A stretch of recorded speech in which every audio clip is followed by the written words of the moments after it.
घोटाले के संबंध में जिला करनाल में अलग अलग मंडी में जो एनॉमलीज थी और जो फ्रॉड स्कैम सामने आया था, उसमें 6 एफआईआर जिला पुलिस ने रजिस्टर कर रखी हैं, जिसमें माननीय पुलिस अधीक्षक महोदय करनाल के दिशा निर्देश में अलग अलग एसआईटी काम कर रही हैं। और इसमें कल 3 एफआईआर में 4 लोगों को गिरफ्तार और प्रोडक्शन पे लिया गया है। फॉर रेफरेंस मैं बता देता हूँ, इसमें तरावड़ी मंडी में जो अनोमलीज हुई है उनके संबंध में एक एफआईआर दर्ज है।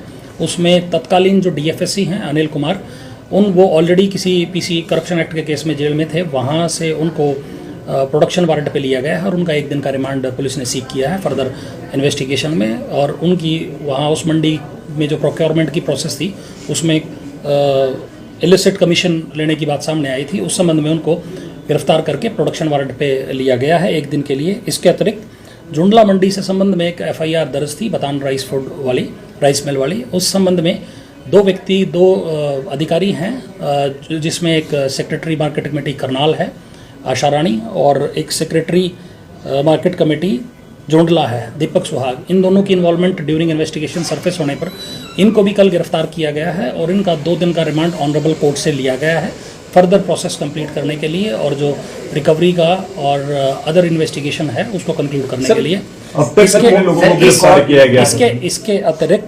इसके अतिरिक्त असंत से संबंधित 2 एफआईआर हैं, उनमें से एक एफआईआर में सेक्रेटरी मार्केट कमेटी जोंडला जो है कृष्ण धनखड़, उनकी भी इन्वॉल्वमेंट ड्यूरिंग इन्वेस्टिगेशन सरफेस होने पर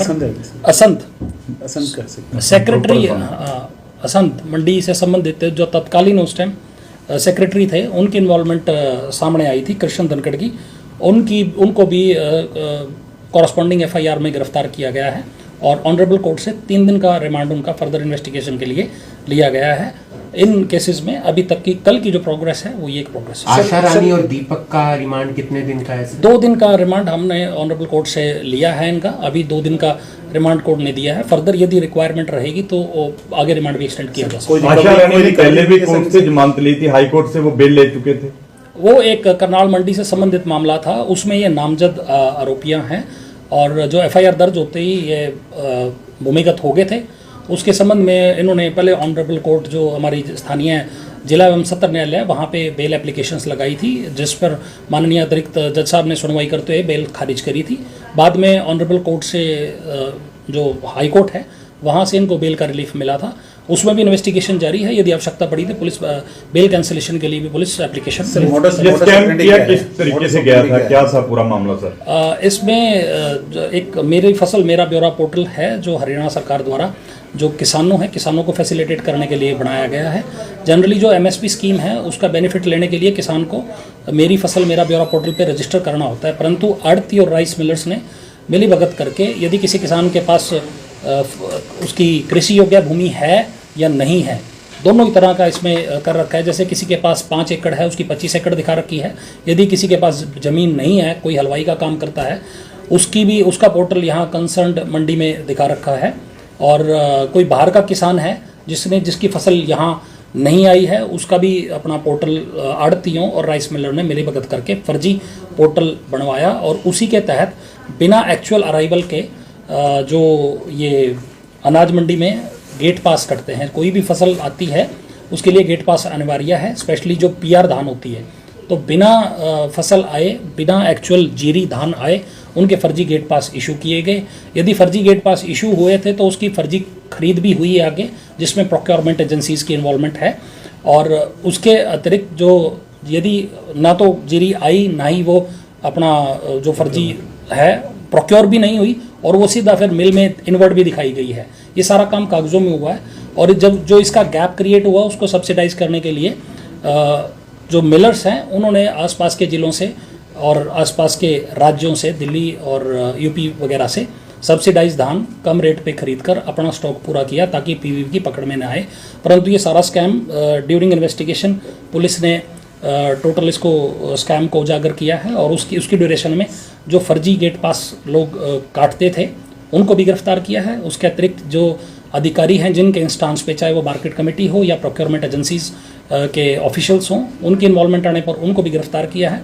इसके अतिरिक्त जो आड़ती और राइस मिलर इसमें इन्वॉल्व है उनको भी पुलिस ने गिरफ्तार किया है। अभी तक ये जो 6 एफआईआर हैं इसमें 25 के करीब अधिकारी और प्राइवेट पर्सन गिरफ्तार, शामिल तफ्तीश, ऑन बेल, सारे हो चुके हैं और आगे भी पुलिस तफ्तीश जारी है। इसमें काफ़ी लोगों की इन्वॉल्वमेंट आगे भी सामने आ रही है। जैसे जैसे इन्वेस्टिगेशन चलती रहेगी उसमें अन्य लोगों की भी गिरफ्तारी सुनिश्चित की जाएगी। 4 लोगों से कोई रिकवरी? जैसा मैंने बताया, इनकी कल ही गिरफ्तारी हुई है और पुलिस ने हमें रिस्पेक्टिवली 1, 2 और 3 दिन का रिमांड दिया है। जब तक रिमांड की अवधि पूरी नहीं होती तब तक इस बारे कोई भी कमेंट करना उचित नहीं है। किसानों को जानकारी थी इस चीज की, सबकी किसानों को जानकारी थी कि उनके जो अभी तक जो हमने किसानों की स्टेटमेंट लिखी है उसमें काफ़ी चीज़ें सामने आई हैं और उसमें ये भी सामने आया है कि जो किसानों के खाते में पेमेंट आई है वो काफ़ी आड़तियों ने कैश और अपने खातों में ट्रांसफ़र कराई है।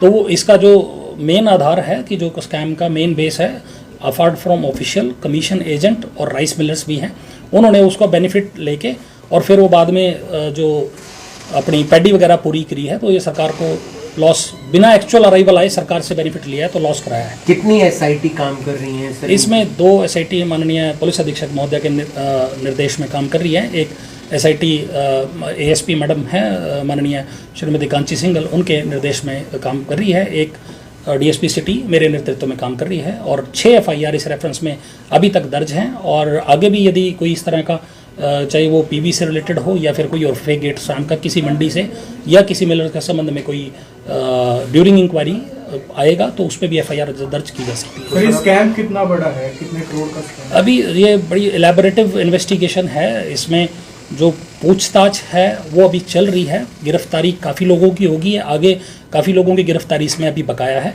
जब ये इन्वेस्टिगेशन कंक्लूड हो जाएगी तो उसके बाद ही इस पर कमेंट करना उचित है। और दूसरी ये भी है कि कुछ एक लोग हैं जो अभी लगातार रेड और अरेस्ट के चलते भूमिगत भी हो रही है, उनसे पूछताछ करने के बाद ये कंक्लूसिव फिगर दिया जा सकता है। हाँ, इतना ज़रूर कहेंगे कि इसमें इन्वेस्टिगेशन में जो प्रोसेस है नियमों का न तो पालन किया गया बल्कि सरकार को फ्रॉड, फॉर्जरी और जो मतलब काफ़ी नुकसान पहुंचाने की नीयत से काम किया गया है। और इसमें जो रेलिवेंट सेक्शंस है वो fraud, forgery, IT act, PC act और जो गंभीर अपराध हैं उससे संबंधित एफआईआर दर्ज। कुछ जो इंस्पेक्टर थे उन्होंने बेल ले रखी है अलग अलग एजेंसियों के, उन पे भी कार्रवाई होगी जहाँ अलग से उनको जो अपना बेल का राइट है वो एक्यूज्ड अपना राइट एक्सरसाइज करता है ड्यूरिंग इन्वेस्टिगेशन।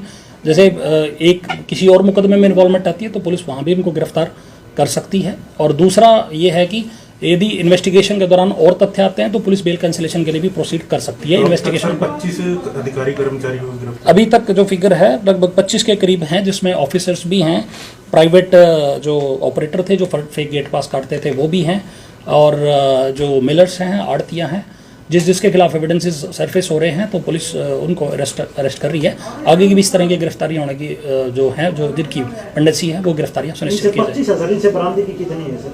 अभी वो अलग अलग व्यक्ति से अलग अलग है और जो मतलब कुछ का रिमांड तो अभी चल ही रहा है, 4 अधिकारियों का रिमांड चल रहा है। इसके अलावा जो पहले रिकवरी हुई है पंकज तुली जैसे उनसे 5 लाख हुई थी, एक मिलर से 2 लाख हुई थी और जो ये पैसा कमीशन के बेसिस पे कमाते थे उनसे जो अपनी धान खरीद के अपना स्टॉक भी पूरा करते हैं ताकि पीवी की पकड़ में ना आए, तो कमीशन जो खाता था और कुछ उन्होंने अधिकारियों को दे रखा था, उन अधिकारियों की गिरफ्तारी के दौरान भी रिकवरी हुई है।